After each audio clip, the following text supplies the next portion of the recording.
Aleluia. Glória a Deus. Leiamos, portanto, em oração, Romanos capítulo 10. Hoje é o dia de lermos o 10º capítulo dessa epístola de Paulo aos Romanos. Glória a Deus. Então, em oração, leiamos juntos Romanos 10. Irmãos, a boa vontade do meu coração e a minha súplica a Deus a favor deles são para que sejam salvos, porque lhes dou testemunho de que eles têm zelo por Deus, porém não com entendimento. Porquanto, desconhecendo a justiça de Deus e procurando estabelecer a sua própria, não se sujeitaram à que vem de Deus. Porque o fim da lei é Cristo, para a justiça de todo aquele que crê. Ora, Moisés escreveu que o homem que praticar a justiça decorrente da lei viverá por ela. Mas a justiça decorrente da fé, assim diz: não perguntes em teu coração, quem subirá ao céu, isto é, para trazer do alto a Cristo? Ou quem descerá ao abismo, isto é, para levantar Cristo dentre os mortos? Porém, que se diz? A palavra está perto de ti, na tua boca e no teu coração. Isto é, a palavra da fé que pregamos. Se com a tua boca confessares Jesus como Senhor, e em teu coração creres que Deus o ressuscitou dentre os mortos, serás salvo. Porque com o coração se crê para a justiça, e com a boca se confessa a respeito da salvação. Porquanto a Escritura diz: todo aquele que nele crê não será confundido, pois não há distinção entre judeu e grego, uma vez que o mesmo é o Senhor de todos, rico para com todos os que o invocam. Porque todo aquele que invocar o nome do Senhor será salvo. Como, porém, invocarão aquele em quem não creram? E como crerão naquele de quem nada ouviram? E como ouvirão se não há quem pregue? E como pregarão se não forem enviados? Como está escrito: quão formosos são os pés dos que anunciam coisas boas. Mas nem todos obedeceram ao Evangelho, pois Isaías diz: Senhor, quem acreditou na nossa pregação? E assim, a fé vem pela pregação, e a pregação pela palavra de Cristo. Mas pergunto: porventura não ouviram? Sim, por certo. Por toda a terra se fez ouvir a sua voz, e as suas palavras até aos confins do mundo. Pergunto mais: porventura não terá chegado isso ao conhecimento de Israel? Moisés já dizia: eu vos porei em ciúmes com um povo que não é nação. Com gente insensata eu vos provocarei a ira. E Isaías a mais se atreve e diz: fui achado pelos que não me procuravam, revelei-me aos que não perguntavam por mim. Quanto a Israel, porém, diz: todo dia estendi as mãos a um povo rebelde e contradizente. O nosso tema de hoje é esse aí, repita depois de mim: fé pela palavra. Aleluia, glória a Deus. Sempre que nós falamos de fé aqui, à luz da palavra de Deus, que é a doutrina bíblica da fé. Entre tantas doutrinas que a palavra de Deus nos traz, uma muito importante é a doutrina bíblica acerca da fé. Muito importante porque está escrito em Hebreus capítulo 11, versículo 6, que sem fé é impossível agradar a Deus.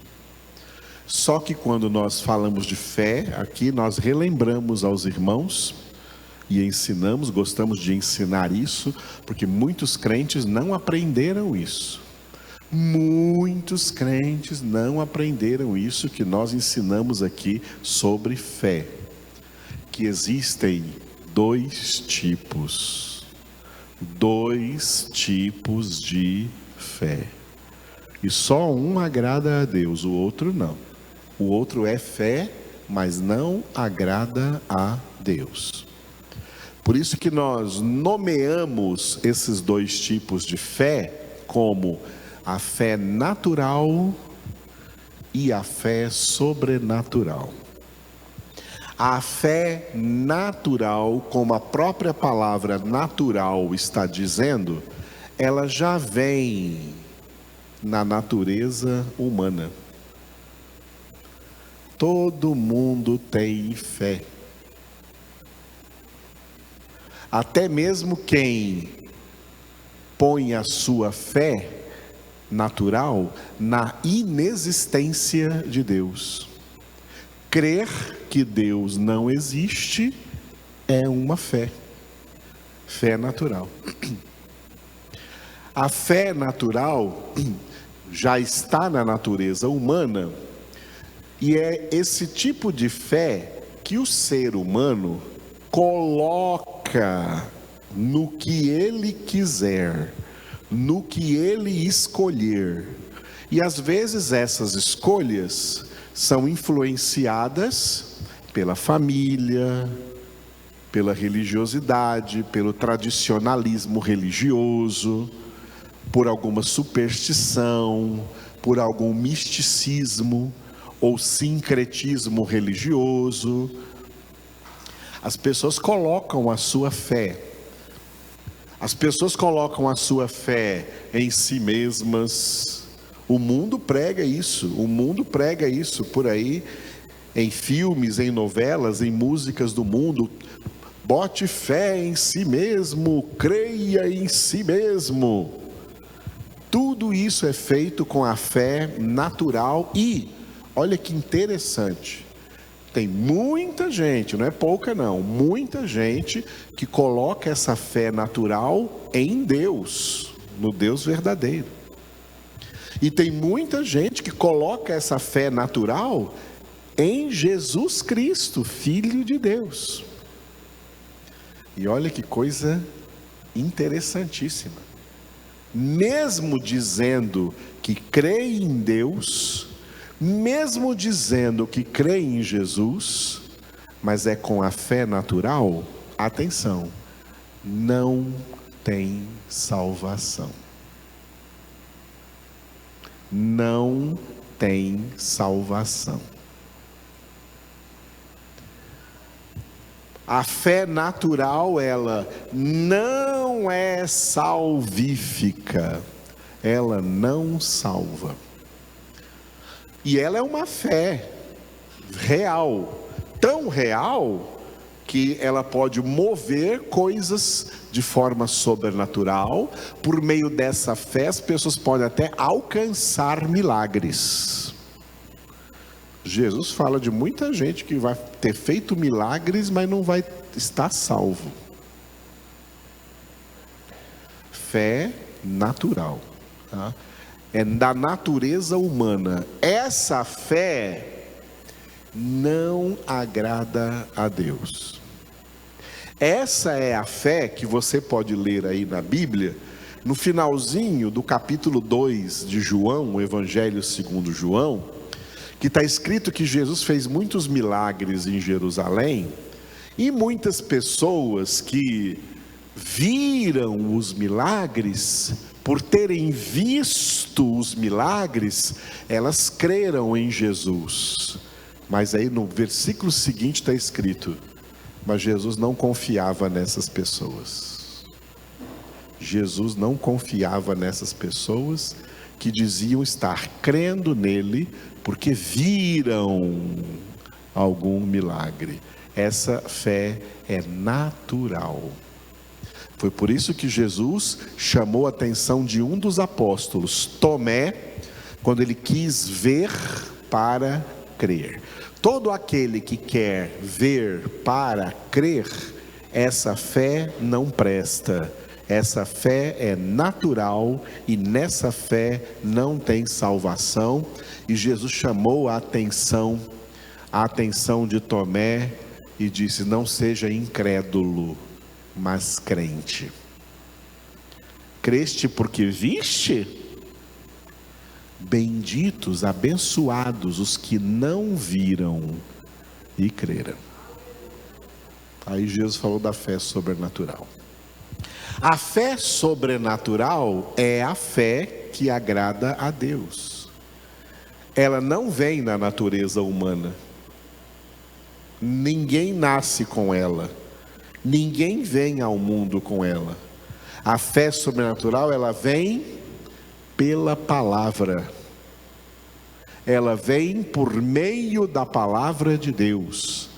Ela não está na natureza humana, ela é um dom que Deus dá para os que vão morar no céu. Efésios 2:8. Pela graça sois salvos mediante a fé. E essa fé não vem de vós, não vem da vossa natureza, é dom de Deus, é a fé sobrenatural. A fé que Paulo disse em 2 Tessalonicenses capítulo 3, versículo 2, a fé sobrenatural não é de todos. De quem é? Tito capítulo 1, versículo 1. A fé sobrenatural é dos eleitos de Deus. A fé é dos eleitos de Deus. É a eles que Deus presenteia com a fé sobrenatural. Mas a diferença básica é essa aqui, ó. A fé natural, o homem põe essa fé no que ele quiser. A fé sobrenatural é Deus que põe no homem que vai morar no céu. É Deus que põe no homem. A fé natural já veio no homem, e aí ele vai pôr essa fé no que ele quiser. Ele põe até essa fé em time de futebol. Time de futebol no Brasil é uma religião depravada. As pessoas põem a sua fé, até odeiam, matam por causa do seu time de futebol. É uma idolatria, e Deus abomina toda espécie de idolatria, seja lá como ela se manifeste. Mas é uma fé. As pessoas creem nisso. As pessoas põem a sua fé de que um dia um número vai ser sorteado e ela vai ficar rica na loteria, na Mega Sena. Por isso que elas falam: vou lá fazer uma fezinha. Essa é a fé natural. O homem põe alguma coisa que lhe convém, que ele acha que lhe convém. A fé sobrenatural é Deus quem coloca em nós. Deus é quem põe essa fé dentro de nós. Por isso que a fé no Novo Testamento, ela está em duas listas importantes. Ela está em 1 Coríntios 12, na lista dos 9 dons do Espírito Santo. O principal daqueles 9 dons é a fé. Porque os outros dons, os outros 8 dons, talvez você possa nem tê-los, não tem problema. Mas a fé você tem que ter para ir para o céu. Para ir para o céu você não precisa falar línguas, você não precisa profetizar, você não precisa curar ninguém, você não precisa fazer nenhum milagre, mas você precisa ter fé. Esse dom é necessário. E a fé também está na lista das 9 características do fruto do Espírito Santo em Gálatas 5, 22, 23, que as Bíblias em português colocam lá fidelidade. Não existe a palavra fidelidade nas línguas bíblicas originais. Fidelidade vem do latim. A palavra que Paulo escreveu ali como uma das 9 características do fruto do Espírito é fé. Quando ele disse, mas o fruto do Espírito é amor, alegria, paz, longanimidade, benignidade, bondade, fé, mansidão e domínio próprio. Portanto, a fé é tanto fruto do Espírito Santo na vida dos que vão morar no céu, como um dos dons do Espírito Santo na vida daqueles que vão morar no céu. É dom de Deus, a fé sobrenatural, e é nessa fé que nós podemos agradar a Deus. Sem essa fé é impossível agradar a Deus. A pessoa pode ter fé natural, não agrada a Deus. Mesmo que ela coloque essa fé em Deus, não agrada a Deus. Mesmo que ela coloque essa fé em Jesus, não agrada a Deus. A fé que agrada a Deus é a que Ele sobrenaturalmente coloca em nós, a partir do momento exato da nossa genuína e verdadeira conversão, para que para o resto da vida, justificados mediante a fé, Romanos 5:1, como justos, sejamos o justo que viverá pela fé. Aleluia. E essa fé, então, ela tem um canal de transmissão pelo qual Deus transmite para nós. O canal é a palavra. Então diga, fé pela palavra. Aleluia. Muito bem. Nós lemos hoje o capítulo 10. E ele está localizado aqui nesse texto, nesse pequeno segmento que vai do capítulo 9, versículo 1, até o capítulo 11, versículo 32. Esse texto todo aí tem esse tema acerca do qual nós conversamos aqui no sábado passado. Diga, eleição. A doutrina bíblica da eleição. Olha, a maior doutrina bíblica é a da salvação. E dentro da salvação tem outras doutrinas, todas elas fazendo parte uma da outra e todas fazendo parte da salvação. A doutrina da fé, que nós estamos abordando hoje, a doutrina da eleição, que nós abordamos a semana passada, a doutrina da predestinação, a doutrina da graça. Todas essas doutrinas são subdoutrinas dentro de uma doutrina maior na Bíblia, que é a doutrina da salvação. Quem vai estar no céu? Exclusivamente. A salvação não é inclusiva, a salvação é exclusiva. Exclusivamente aqueles que estão descritos em Efésios capítulo 1, versículo 4. Aqueles que o próprio Deus escolheu em Cristo, elegeu, Ele fez uma eleição, Ele escolheu em Cristo. Data dessa escolha, antes da fundação do mundo. Propósito dessa escolha, para serem santos e irrepreensíveis diante dele. Esses é que estarão no céu, porque a salvação não é obra de homens. A salvação desses eleitos é obra de Deus. Não é igreja quem o salva, não é instituição quem o salva, não é nenhum pastor que o salva, não é nenhum pregador que o salva, não é nenhum evangelista, nenhum evangelizador que o salva. É o próprio Deus quem age na obra da salvação dessas pessoas que ele escolheu. E é sobre isso que ele fala, sobre salvação que ele fala, no contexto de Isaías capítulo 43, quando ele chega no versículo 13 dizendo: agindo eu, quem impedirá? Aleluia.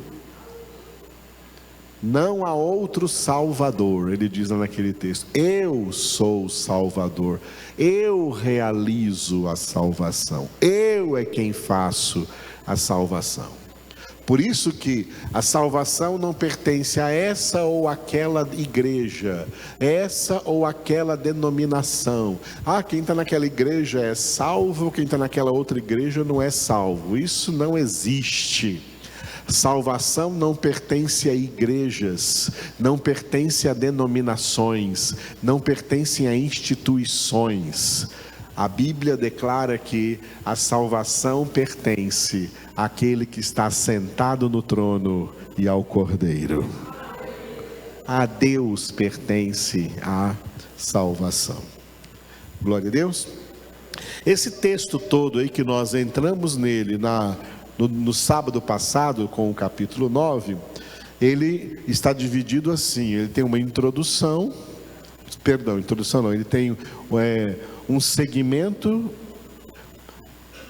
do capítulo 9, versículo 1 até o capítulo 10, versículo 5, cujo título diga, Antigo Remanescente. O antigo remanescente são os eleitos de Deus da antiga aliança, antes de Jesus vir, tá? No capítulo 9, versículo 27, o apóstolo Paulo citou o profeta Isaías dizendo assim, ainda que o número dos filhos de Israel seja numeroso, seja grande como a areia do mar, os grãos de areia da praia, o remanescente é que será salvo. Esse remanescente que será salvo são os eleitos da antiga aliança.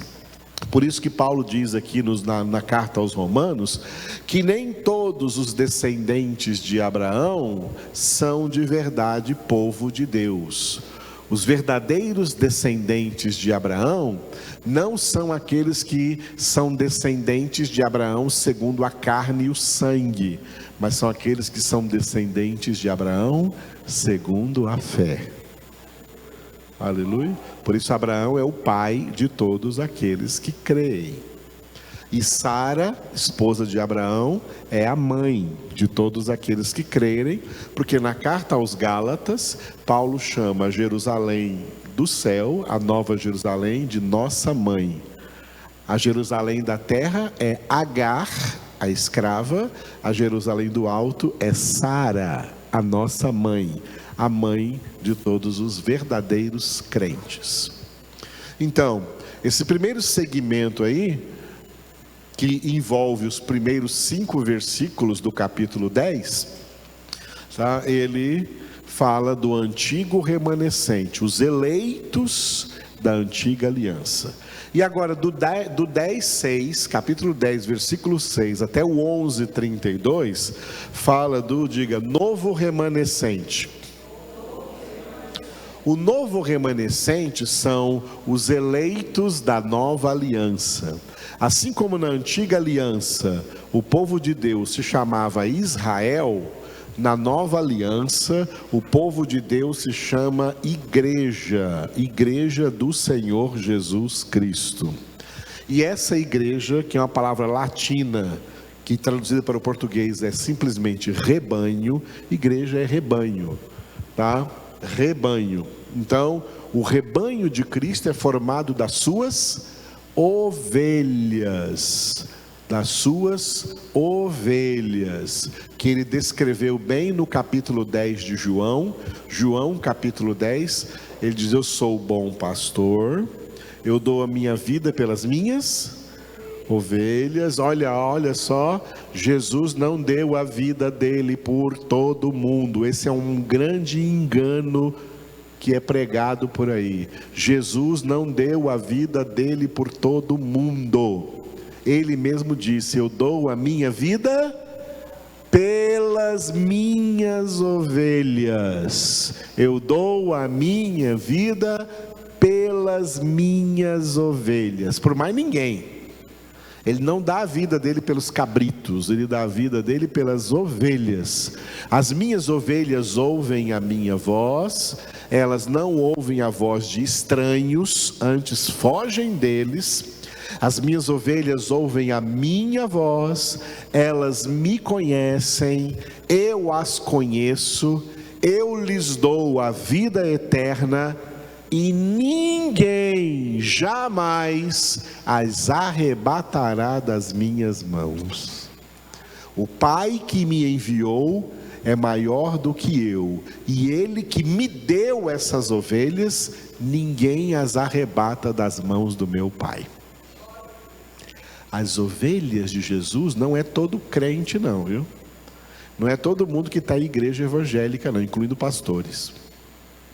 As verdadeiras ovelhas de Jesus são os eleitos da nova aliança, que nós vamos ver na semana que vem, no capítulo 11, versículo 5, Paulo dizendo: assim pois, também agora, no tempo de hoje, no tempo da igreja, no tempo da nova aliança, sobrevive um remanescente segundo a eleição da graça.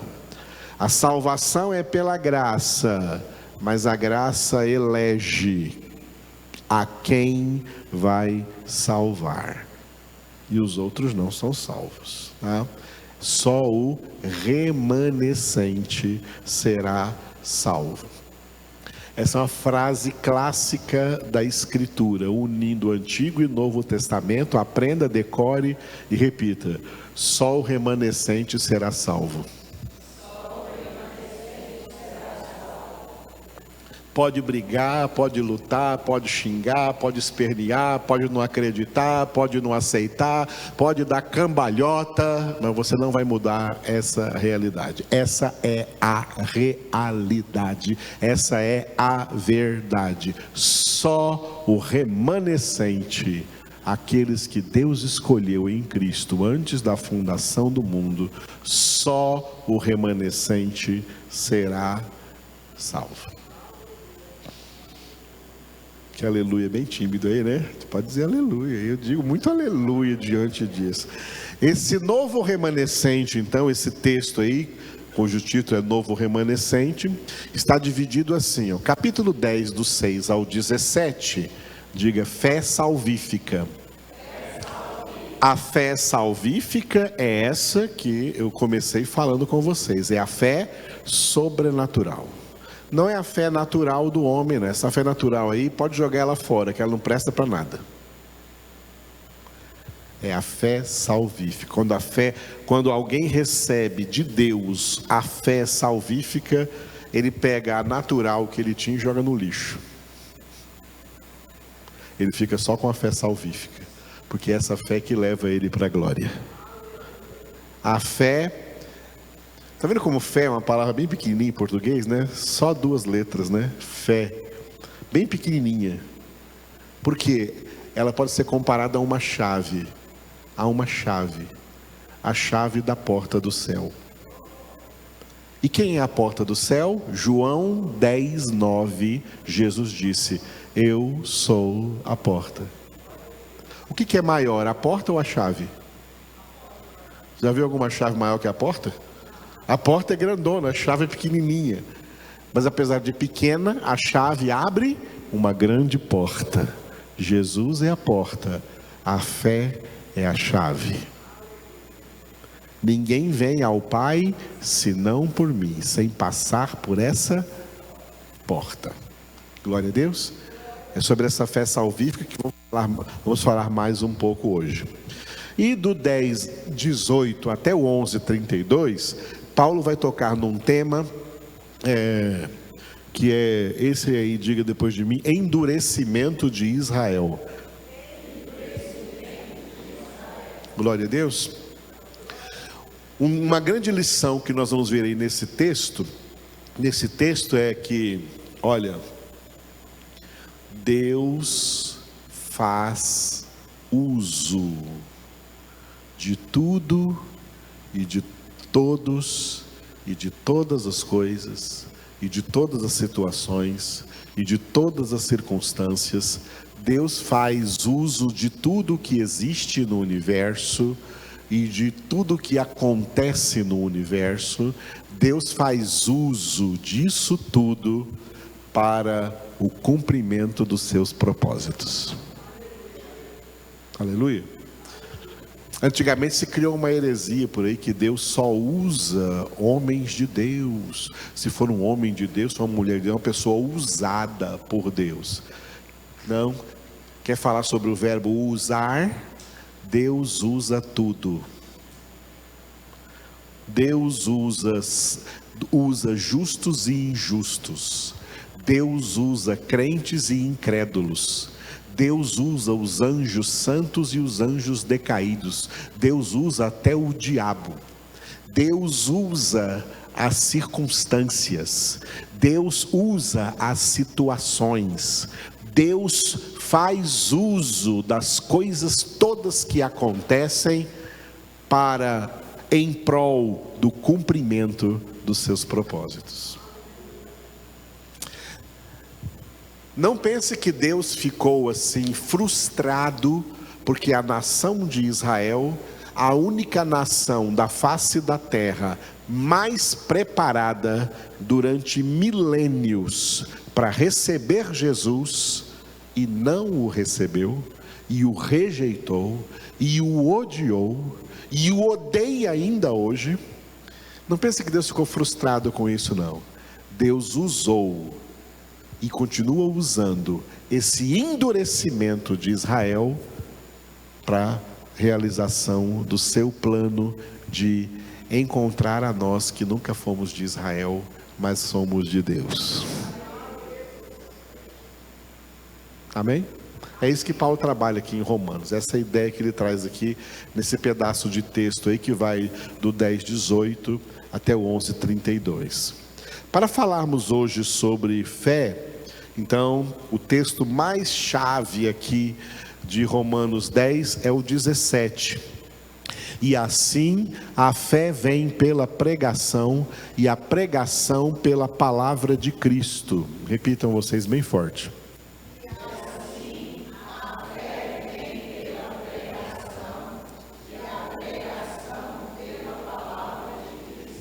Aleluia. Olha como a frase começa. A fé, o quê? Qual o próximo? O que tem depois da fé ali escrito? Vem. Se ela vem, é porque ela não estava. Ela não estava em você. A fé que estava em você era a fé natural, não essa fé. Se a fé já estivesse em você, ela não vinha. Ela já estava em você. A fé está. Aí o verbo está dizendo, a fé está. Ela não vem, ela já está. Mas está dizendo que ela vem, é porque ela não estava, tá? Ela não estava, ok? A Sandra está viajando. Oi, Sandra, paz do Senhor para você. Mas ela ainda vem. Ela não está aqui, mas ela ainda vem. A Sandra vem para cá para estar conosco, tá? É isso o exemplo. Esse verbo vir aí, né? Esse verbo vir conjugado no presente do indicativo, né? Eu venho, tu vens, ele vem ou ela vem, a fé vem. Se ela vem é porque ela não estava. Ninguém vem ao mundo com essa fé. Essa fé que salva. Ninguém vem ao mundo com essa fé. Tá? Por isso que quando uma criancinha nasce, né, como a Emanuela, que está bem ali, né, do Tiago e da Gláucia, nós impetramos sobre essa criança a mesma bênção, aqui de Jesus, que Jesus recebeu ao 8º dia do seu nascimento. Nós apresentamos essa criança para Deus, nós oramos por essa criança, para que a fé venha até ela.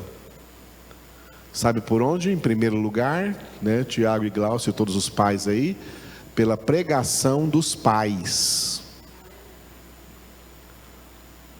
Pai e mãe não é só cuidador e provedor e patrocinador dos filhos.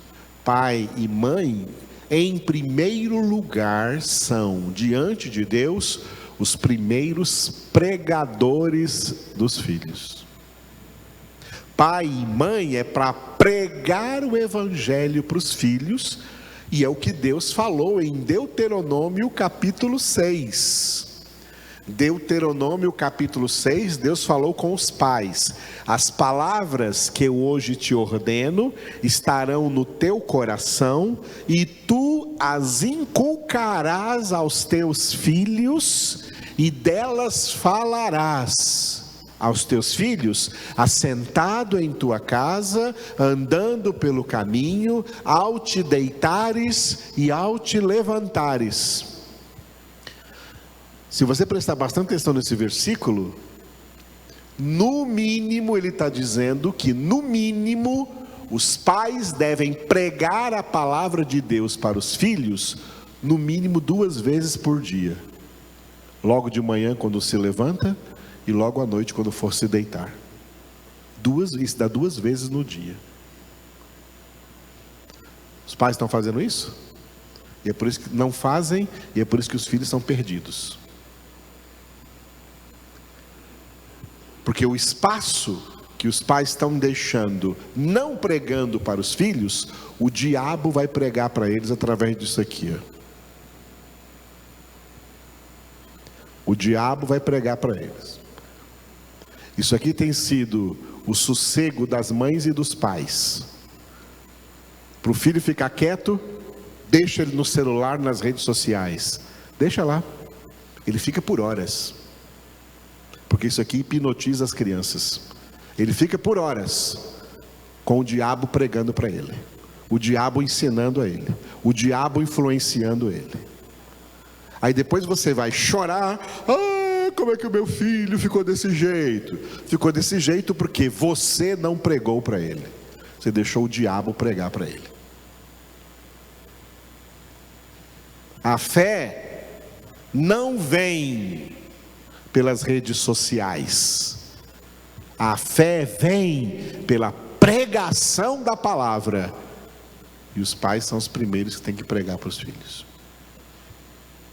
Os primeiros a pregar para os filhos. Aí o pai que não prega para o filho, né? Aí vou levar para uma escola crente, quem sabe lá vai resolver. Não resolve não. Eu vou levar na igreja lá para o pastor orar, lá para a salinha das crianças, para ver se resolve o problema do meu filho e da minha filha. Não resolve não. Porque a solução do problema estava na sua casa, nas suas mãos, e você foi negligente. O que uma escola cristã pode fazer é aproveitar o que a criança já aprendeu em casa e aprofundar isso. O que a igreja, salinha, pode fazer é aproveitar o que essas crianças receberam em casa e aprofundar isso. Mas Deus não aceita que pai e mãe terceirize a pregação do evangelho para os seus filhos, para outras pessoas. Entregue essa responsabilidade para outras pessoas. E eu digo isso porque já chegou um pai de família, sabe, trazendo um menino de 17 anos, 16, 17 anos, falou assim: pastor, eu estou desistindo desse meu filho aqui, eu estou trazendo ele aqui para o senhor. Eu falei: não, pode levar de volta. Falei para ela: pode levar de volta. Não é meu filho? E se não quiser ser filho de Deus, pior ainda. A responsabilidade é sua, não vem entregar para pastor não. É sua responsabilidade. Foi semente que veio de você. Você tem a responsabilidade paterna de ser o primeiro pregador, ou materna de ser a primeira pregadora da palavra para os seus filhos. Porque a fé vem, diga, pela pregação.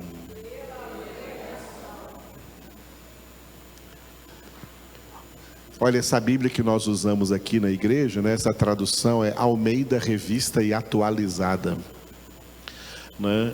E ela está ótima aqui nesse versículo, porque a Bíblia que os crentes mais usam nas igrejas evangélicas é a Almeida Revista e Corrigida. Eu não sei nem porque ela tem esses dois nomes, de revista e corrigida, porque ela não tem nenhuma revisão e nenhuma correção. É uma Bíblia falsa, porque ela não é nem revista e nem corrigida, e ela chama revista e corrigida. E muito crente, por causa da tradução errada que tem, pensa que aqui está escrito assim, ó, e a fé vem pelo ouvir. Paulo não usou aqui o verbo ouvir.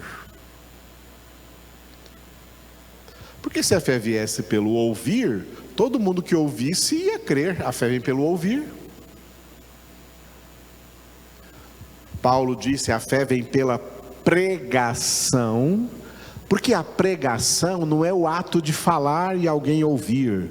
A pregação, tem gente que não sabe o que é pregação. Pregação é o conteúdo da palavra que Deus quer pegar aqui dessa palavra e só fazer, sabe o quê? Pregar dentro da sua alma.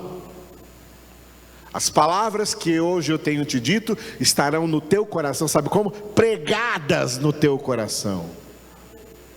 Isso que significa pregar. É o que você faz com o prego. Prega alguma coisa lá na parede. Deus quer pregar com pregos espirituais. Quer pregar tudo que ele falou aqui dentro da sua alma, dentro da sua mente, dentro do seu coração. É daí que vem a fé. Por isso Paulo disse, a fé vem pela pregação. A última frase, diga, e a pregação pela palavra de Cristo. Sabe o que é a palavra de Cristo? É o próprio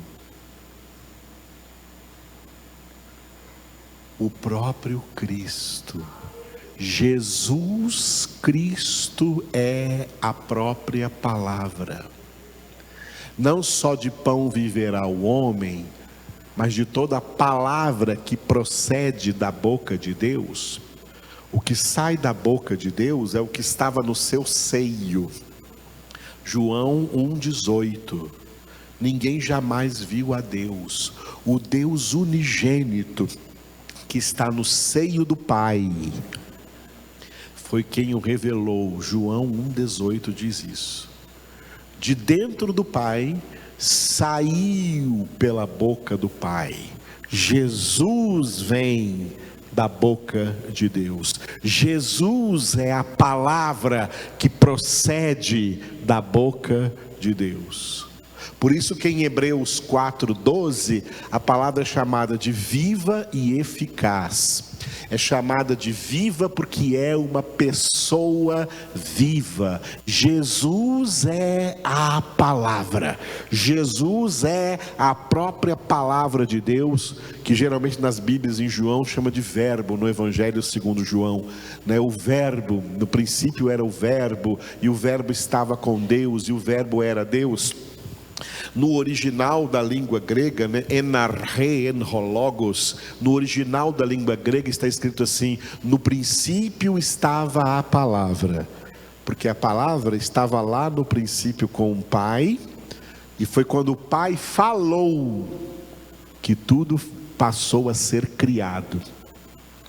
Vaiomer Elohim e rior, vai rior, Gênesis 1:3. E disse Deus, usando a palavra, haja luz, e houve luz. Pela sua palavra, pela palavra que procede de sua boca, ele criou todas as coisas. Por isso Hebreus capítulo 1, versículos 1 e 2 diz que por sua palavra Deus criou todas as coisas e sustenta todas as coisas pelo poder da sua palavra. Essa palavra também tem o nome de evangelho, palavra grega que em português é boa nova. Boa nova, o evangelho que nós vimos aqui em Romanos capítulo 1, versículos 16, Paulo dizendo: o evangelho é o poder de Deus para a salvação de todo aquele que crê. Jesus é a palavra de Deus, que é o poder de Deus para a salvação de todo aquele que crê, porque o evangelho é revelado de fé em fé. Todo aquele que crê, porque essa fé vem por esse evangelho, essa fé vem por essa palavra. O apóstolo Pedro, para provar como Jesus é a palavra, a fé vem pela palavra, fé pela palavra. O apóstolo Pedro, no episódio de Atos dos Apóstolos, capítulo 3, quando um homem coxo foi curado, coxo de nascença, foi curado e entrou no templo judaico lá saltando, andando, saltando e louvando a Deus, e o povo se aglomerou. Pedro falou assim: não fomos nós que curamos esse homem, não. Pedro disse assim, Atos 3,16, foi a fé que vem por meio de Jesus, que deu a esse homem saúde perfeita na presença de todos vós. A fé que vem por meio de Jesus é a mesma fé que vem pela pregação da palavra de Cristo, palavra de Deus, que é o próprio Cristo. Jesus é a palavra. E Pedro disse bem claro, Atos 3,16, usando o nome de Jesus: a fé que vem por meio de Jesus. A fé que vem por meio de Jesus. Foi por isso que Jesus ordenou. Não, essa ordem não foi para pastores ordenados, não. Essa ordem foi para todos os crentes. Indo por todo o mundo, pregai o evangelho a toda criatura.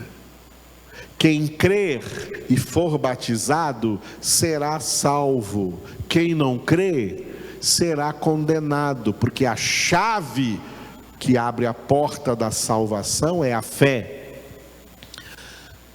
Então, quem prega o evangelho não é responsável se a pessoa vai crer ou se ela não vai crer. Quem prega o evangelho é responsável por pregar.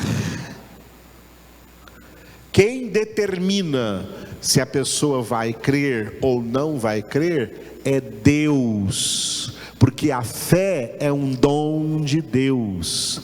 Ela não vem por meio do pregador, ela vem por meio da pregação, da palavra que ele pregou. Quando essa palavra chega aos ouvidos de uma pessoa que Deus escolheu antes da fundação do mundo para ser salva, aí Deus, por meio dessa palavra pregada, Deus dá para essa pessoa o dom da fé e diz para ele: agora, pela graça, você é salvo mediante a fé. Isso não vem de você mesmo, é dom de Deus. Quando Jesus mandou pregar, ele não disse que por essa pregação todo mundo ia crer. E ele nem disse que esse era o propósito. O propósito da pregação, Mateus 24,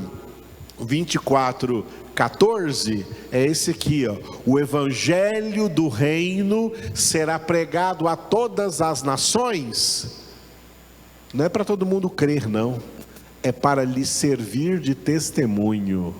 Para lhe servir de testemunho. O testemunho todo mundo tem que ver. O testemunho todo mundo tem que ouvir. Mas a fé não vem pelo ouvir. A fé vem pela dádiva de Deus. E Ele faz isso por meio dessa palavra, desse evangelho que é ordenado por Ele ser pregado a todas as nações, a todos os povos, a todas as pessoas. Deus mandou pregar para todos, para serem salvos apenas aqueles a quem Ele vai conceder o dom da fé. O dom da fé. Aleluia. E quando Ele concede o dom da fé, olha o que acontece. Eu não coloquei no slide, mas você tem aí na sua Bíblia, né? Romanos 10. Olha o que acontece. Quando uma pessoa é salva, a palavra de Deus entra no coração dela. A palavra de Deus entra na alma dela. E acontece com essa pessoa, tá? Acontece com essa pessoa o que Paulo descreveu aqui, citando Deuteronômio capítulo 30, no versículo 8 aí, ó. Romanos 10, 8, Paulo citou Deuteronômio 30, de 12 a 14. A palavra está perto de ti, na tua boca e no teu coração. Leia isso aí.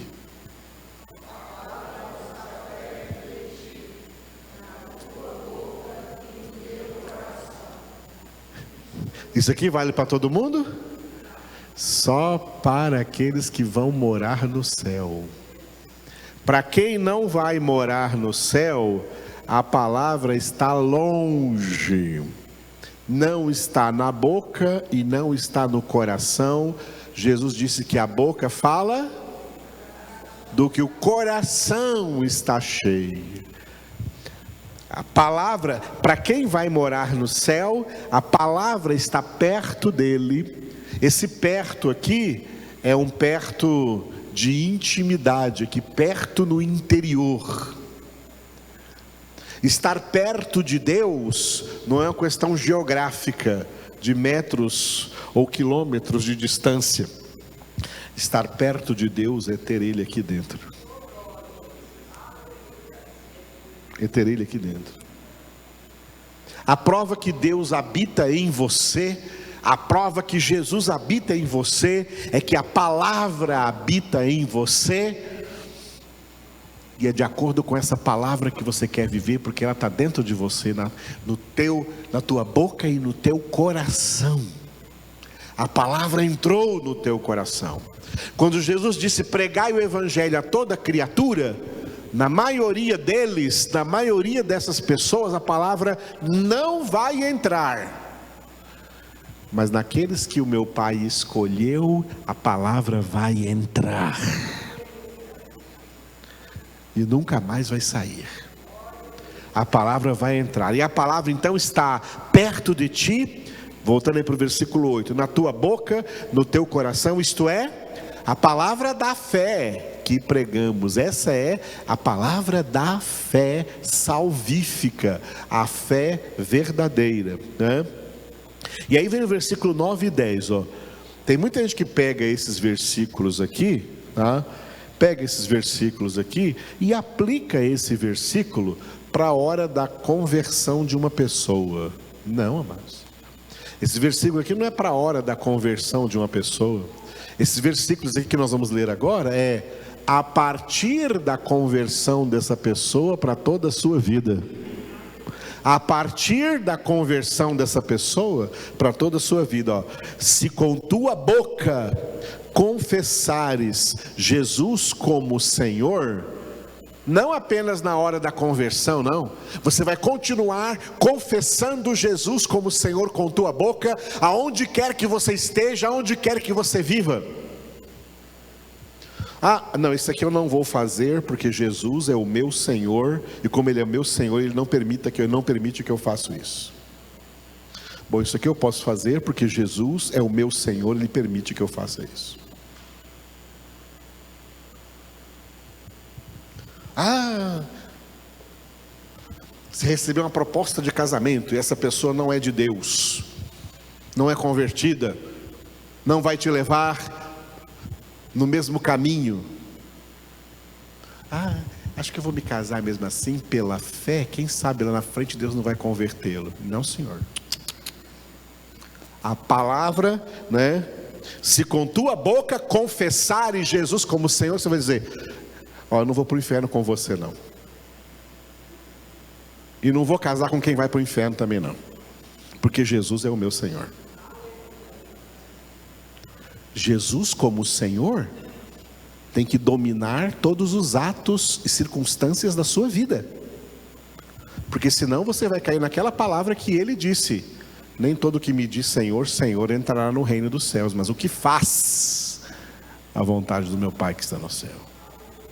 É isso que significa, se com tua boca confessar. Confessar é colocar para fora, é deixar claro, diante de todo mundo, diante de todas as circunstâncias, diante de todas as situações, deixar claro: eu sou de Jesus. Eu não faço isso porque eu sou de Jesus. Eu não frequento tais lugares porque eu sou de Jesus. Jesus é o meu Senhor. Eu não bebo, não me alcoolizo, porque Jesus é o meu Senhor, e eu não dou desculpas para isso.